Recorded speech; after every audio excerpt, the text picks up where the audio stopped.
सुतले मम्मी बेनिया डोलावे जी पापा सुतले मम्मी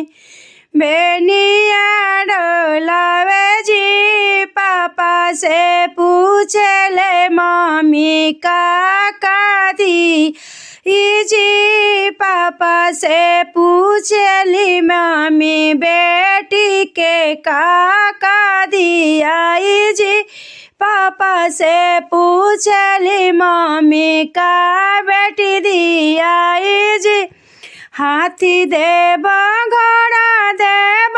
रुपया 9 लाख जी हाथी देव घोड़ा देव रुपया 9 लाख जी सोना देव चानी देव मोहरा 1000 जी सोना देव चानी देव लहंगा देव पटोरा देव चुनिया गोटे दारा जी लहंगा देव पटोरा देव चुनी गोटे दारा जी डिबिया भर सिंदूरा देव बेटी के सोहागा जी डिबिया भर सिंदूरा देव बेटी के सोहागा जी हंसत भी हंसत बेटी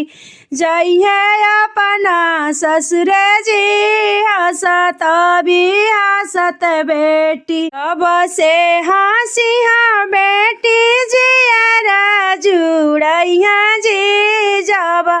से भी हंसिया बेटी जियारा जुड़ैया जी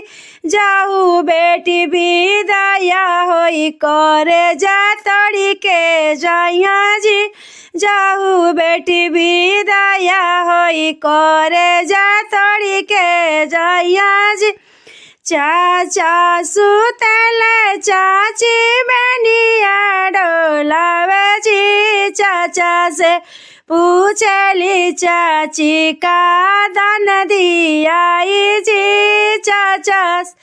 पूछली चाची का दान दिया जी बेटी के विदाया स्वामी का दिया जी बेटी के विदाया स्वामी का दिया जी